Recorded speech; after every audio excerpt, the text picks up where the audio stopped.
देखो इसके बाद हमारे पास इसी के अंदर एक टॉपिक आता है वह विद्युत शक्ति। जहाँ ऊर्जा है या कार्य है वहाँ शक्ति होती है, ठीक है ना। क्योंकि शक्ति के लिए क्या कहा जाता है, कितनी जल्दी काम कर दोगे। काम करना कार्य है, लेकिन काम को जल्दी जल्दी करना ये शक्ति होती है, ठीक है ना। काम करने को क्या, चीटी 2 दिन में चली जाएगी 50 मीटर, लेकिन आदमी जो है वो 5 मिनट में ही या 2 मिनट में ही 50 मीटर चल सकता है। तो इस वजह से कार्य करने की समय दर, मतलब दर का मतलब होता है अपॉन में कुछ चीज़ आएगी, और समय दर मतलब अपॉन में समय आएगा। तो कार्य करने की समय दर अथवा ऊर्जा के क्षय होने की समय दर को शक्ति कहते हैं। ऊर्जा क्षय हो रही है या उत्पन्न हो रही है, तुम कैसे भी कह सकते हो, तो उसका पर यूनिट टाइम में कितनी हो रही है, पर सेकंड में कितनी हो रही है। तो इसका फॉर्मूला होता है P = W/T। ये तो छोटी क्लास का फॉर्मूला है, 8th में पढ़ा दिया जाता है। ये अगर ऊष्मा है तो पर यूनिट टाइम उसको भी कर सकते हैं, क्योंकि दोनों ही जूल में नापी जा रही है। यहाँ पे मात्रा क्या होगा, तो जूल पर सेकंड होता है। ये पुरानी बातें हैं, इसमें कोई नया नहीं है, और इसे फिर वॉट से रिप्रेजेंट कर सकते हैं। नॉर्मल कंडीशन में भी पावर को जो है वो वॉट से, उसका यूनिट जो है वॉट कहलाता है, जूल पर सेकंड या फिर वॉट कहते हैं इसको, ठीक है ना।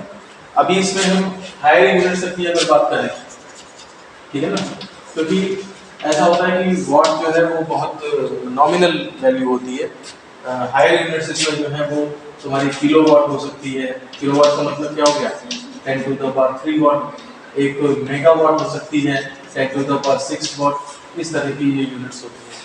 जैसे तुम्हारा जो हीटर है, हीटर जो है वो तुम्हारा कितना हो गया, 2 किलोवाट का आता है, या नहीं तो 1 किलोवाट का आता है। इस तरह से हीटर आते हैं। गीज़र तुम्हारे जो है वो 2 किलोवाट, 2.5 किलोवाट, 3 किलोवाट इस तरह से आते हैं। क्योंकि ठंड में जो है पानी वैसे ही ठंडा होता है, और उसको तुम अगर नॉर्मल 1 किलोवाट या आधा किलोवाट से गर्म करो तो बहुत देर लग जाती है। तो इसलिए गीज़र में जो है वो जो गीज़र टैंक वाले गीज़र होते हैं, जिनमें कि पानी ऊपर से आता है, वो तो ऊपर टैंक रात भर में तो बहुत ठंडा हो जाता है।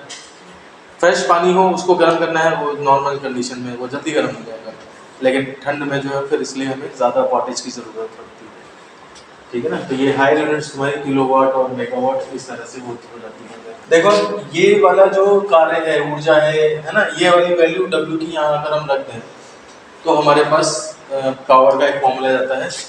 तो सब्स्टिट्यूटिंग वैल्यू ऑफ W, तो W की वैल्यू अगर हम रखते हैं तो देखो कितना बन जाएगा, पावर = वर्क अपॉन टाइम होता है। तो वर्क का आंसर कौन सा रख दो, अगर तुम VIT रख दो, ये भी चांस है अपॉन T, या फिर तुम क्या करो I²RT रख दो तो भी अपॉन T हो जाएगा, या फिर तुम क्या करो V²/RT अपॉन T करो तो भी हो जाएगा।